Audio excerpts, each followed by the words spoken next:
Hi කොහොමද ඔයාලට මම හිතනවා ඔයාලා හැමෝම සතුටින් පරිස්සමින් ඉන්නවා කියලා. ඔන්න අලුත් අවුරුද්දෙන් පස්සේ ගේන පළවෙනි වීඩියෝ එක. මම මුලින්ම ඔයාලා හැමෝටම සුබ අලුත් අවුරුද්දක් වෙන්න කියලා ප්‍රාර්ථනා කරනවා. එහෙනම් එන්න අද රසම රස වටලප්පමක් හදමු.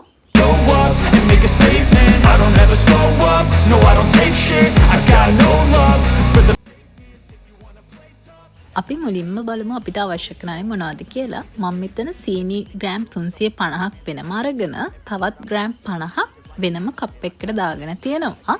ඊට අමතරව වතුර අඬු කෝප්ප කාලක් විතර තව මම හකුරු පොඩි කෑලි ප්‍රමාණයක් අරන් තියෙනවා. ඒ වගේම උක්කු පොල් කිරි කෝප්ප කාලක් විතර මම අරගෙන තියෙනවා. සහ වැනිලා තමයි අපිට මේ වටලප්පම එක හදාගන්න උවමනා කරන්නේ. ඔන්න ওই ටික තමයි අපිට උවමනා වෙන්නේ. ඊට අමතරව මම පාවිච්චි කරනවා මෙතනදී කරඳ මුංගු ඊළඟට කුරුඳු කුඩු කරගෙන මම අරගෙන තියෙනවා.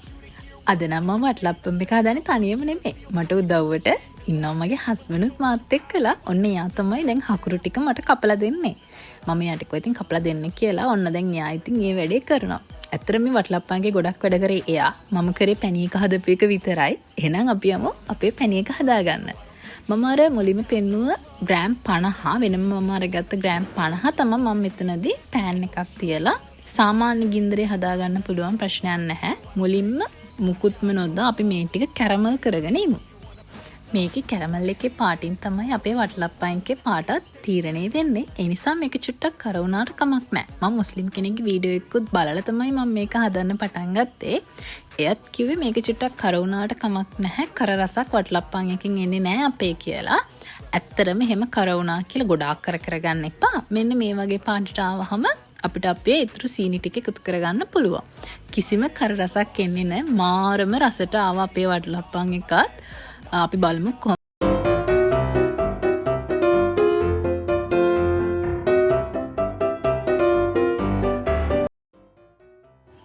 හරි දැන් මෙන්න මේ ගානට විතර වගේ මගේ සීනි කැරමල් වුණාට පස්සේ මම අර වතුර අඬු කෝප්ප කාලෙනොත් බොහොම චූටි ප්‍රමාණයක් තමයි මේකට එකතු කරන්නේ. මොකද වටලප්පන් එකේ වතුර අඩුවෙන් දාන තරමට අපේ වටලප්පන් එක රසට ලස්සනට හදාගන්න පුළුවන්. ඒ නිසා මම පුළුවන් තරම් වතුර අඩුවෙන් තමයි මෙතනදී පාවිච්චි කරන්නේ. වතුර ටික එකතු කරගත්තට පස්සේ අපි එකතු කරනවා අපේ ඉතිරි සීනි ග්‍රෑම් 350. මේකට මේ විදිහට එකතු කරලා ආයෙ වතුර දාන්න එපා. දැම්මම මේ විදිහට අපි හොඳට ඉස්සලා හදාගත්ත කැරමල් එකයි අපි දැන් දාගත්ත සීනි එකයි හොඳට අපි මික්ස් කරගෙන ඉන්න ඕනේ. I don't ever slow up, no I don't take shit. I got no love for the fakeness. If you wanna play tough and wanna hate this, I'll always show up. I don't ever slow up, no I don't take shit. I got no love for the fakeness. If you wanna play tough and wanna hate this, I'll always show up and make a stop. දැන් ඔයාලට පේනවා වගේ හොඳට mix වෙලා තියෙන්නේ. මම ආයෙත් වතුර පේනවා චුට්ටක් එකතු කරගන්න. ගොඩාක් එකතු කරගන්න එපා. එකපාර ගොඩක් දාගන්න නැතුව බොහොම චූටි ප්‍රමාණයක් එකතු කරගෙන මම මෙතනට මේකටම මම හකුරු ටිකක් දැන් එකතු කරගන්නවා. මේ වෙලාවෙදිම මම අර කපලා අයින් කරගත්ත හකුරු ටිකත් අපි මෙතනදී එකතු කරගන්නවා අපේ පැණි එක හදාගන්න. එතකොට මම සම්පූර්ණ හකුරු විතරකුත් නෙමේ සීනි විතරකුත් නෙමේ ගත්තේ දෙක කලවමේ තමයි ගත්තේ. මම හකුරු නම් ග්‍රෑම් ප්‍රමාණය ඇත්තටම මට මැනගන්න බැරි වුණා. මම හිතන්නේ ග්‍රෑම් 60ක් 70ක් විතර වගේ ප්‍රමාණයක් මම අරගන්න ඇති. ඔයාලා චුට්ටක් ගන්නකොට ඒක එක්ක ඔයාලා සීනි වලින් විතරක්ම මේක හදා ගන්නත් පුළුවන්. එහෙම නැත්නම් හකුරු වලින් විතරක්ම හදා ගන්නත් පුළුවන්. ප්‍රශ්නයක් නැහැ.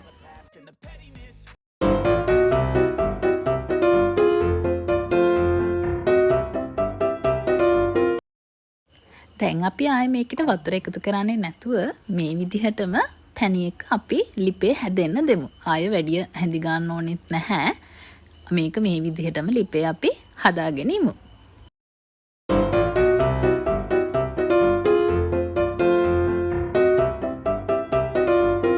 හැදීගෙන එන හින්දා මම මේ වෙලාවේදී මේකට මම අර ගත්ත උක්කු පොල් කිරි හොඳ උක්කු පොල් කිරි අඬු කෝප්ප කාල එකතු කරගන්නවා. මෙන්න මේ වෙලාවේදී ඒක දාලා අපි හොඳට මික්ස් කරගන්න ඕනේ. හොඳට චුට්ටක් හැඳි ගන්න. හයියෙන් හැඳි ගන්න එපා. හිමීට මේ විදිහට හැඳි ගාගෙන චුට්ට දාගෙන ඔයගොල්ලෝ පැණි එකට හදා ගන්න පුළුවන්.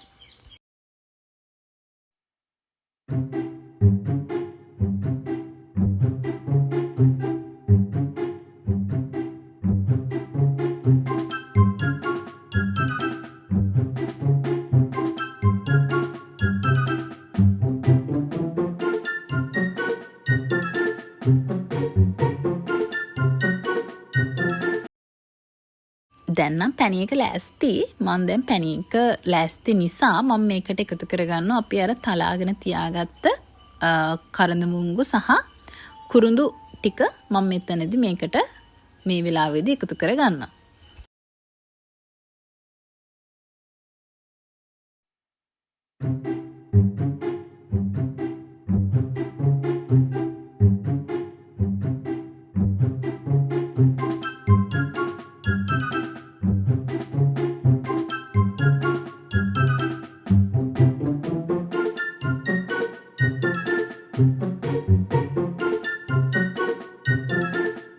අපේ පැණි එක ලෑස්ති නිසා මම වෙනම භාජනයක් අරගෙන මම ඒකට අපේ පැණි එක දාගන්නවා. මොකද මේක බිත්තර මිශ්‍රණෙත් එක්ක එකතු වෙන්න කලින් හොඳට නිවෙන්න ඕනේ. සාමාන්‍ය උෂ්ණත්වයක් තිබ්බට කමක් නැහැ.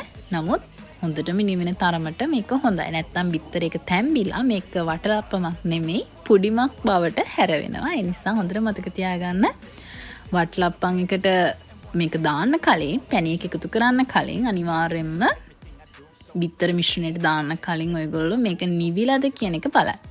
මම බිත්තර 10කින් තමයි අද වටලප්පන් එක හදාගන්නේ. ඔන්න අපේ බිත්තර ටික මම සෝදගෙන පිරිසිදු කරගෙන තියෙනවා. මම නෙමෙයි ඇත්තටම සේදුවේ එකක් කරේ මගේ මහත්තයා.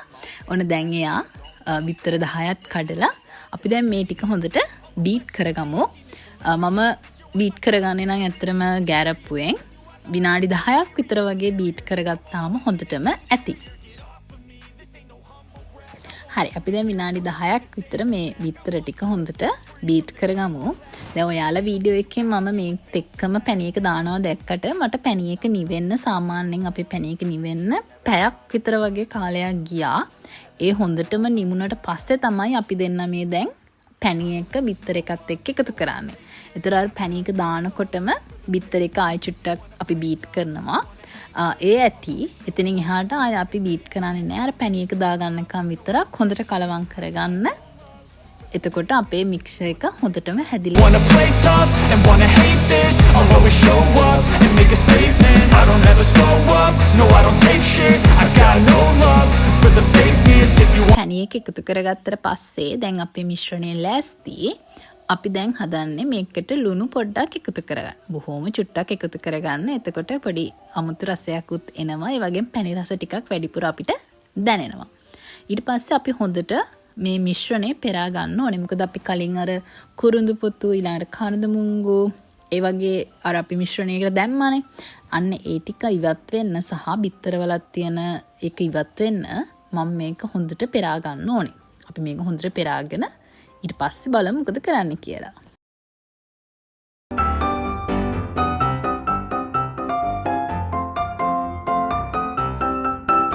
දැන් පෙරලා ඉවරයි. මම දැන් මේක අපි ස්ටීම් කරගන්න භාජනයට දාගන්න කලින් මම මේකටම වැනිලත් මේ වෙලාවෙම එකතු කරගන්නවා. ඔයාලට කැමති ප්‍රමාණයක් තේ හැන්දක වගේ ප්‍රමාණයක් එකතු කරගන්න පුළුවන් වැනිලා. එතකොට අර අපේ බිත්තරවල එන පිළිගඳ අපිට එන්නේ නැහැ. කද්දී සහාර කන්න ගන්නකොට සමහර කෙනා අම්මෝ මේක පිළිගඳයි කියලා. එහෙන් පිළිගඳක් ඉන්නේ නැහැ වැනිලා පොඩ්ඩක් එකතු කරගත්තට පස්සේ. මම මුල්ම වතාවට තමයි මෙන්න මේ බොක්ස් වල මේ ස්ටීම් කරන්නේ. අපි ඇත්තට මේක අත්හදා බැලීමක් විදිහට තමයි මේ බොක්ස් වලට දැම්මේ. මේක ස්ටීම් වෙයිද කියලා බලන්න. ඇත්තටම වෙනදට වැඩිය හොඳට මේක අපිට ස්ටීම් වෙලා රසට ආවා. ඔයාලට මේ වගේ බොක්ස් තියෙනවා නම් මෙහෙම ගන්නත් පුළුවන්. නැත්තම් වෙන කන්ටේනර් එකකට දාගන්නත් පුළුවන්. ඔයගොල්ලෝ මතක ඇතුව මෙන්න මේ මිශ්‍රණයේ උඩ තියෙන සුදු පාට ටික අයින් කරන්න. එහෙම නැත්නම් ස්ටීම් වෙලා ආවට පස්සේ උඩ සුදු පාටට නිකන් ලේ එකක් හිටිනවා. ඒ නිසා පුළුවන් තරමක් ওই සුදු පාට පෙන ටික අයින් කරගන්න ඕනේ. මට මේ දෙක ස්ටීම් වෙන්න ලොකු කන්ටේනර් එක ලොකු බොක්ස් එක ස්ටීම් වෙන්න විනාඩි 45ක් විතර වගේ ගියා. මම රයිස් කුකර් එකේ තමයි ස්ටීම් කරගත්තේ. ඔයාලට oven එකෙත් මේක හදාගන්න පුළුවන් ප්‍රශ්නයක් නැහැ. එතකොට පොඩි බොක්ස් එක මට විනාඩි 35ක් විතර වගේ ගියා. ඔන්න තියෙනවා අපේ වටලප්පන් එක. මේක ඇත්තටම පුදුම රසයි, ලස්සනයි. අර කෑලි කපලා ඔයාලට බිස්නස් එකකට උනත් මේ රෙසිපි එක පාවිච්චි කරන්න පුළුවන්. ඔයාලගෙම චූටි බිස්නස් එකක් පටන් ගන්නවා නම් ඔන්න මම අයිඩියා එකක් ඔයාලට දුන්නා.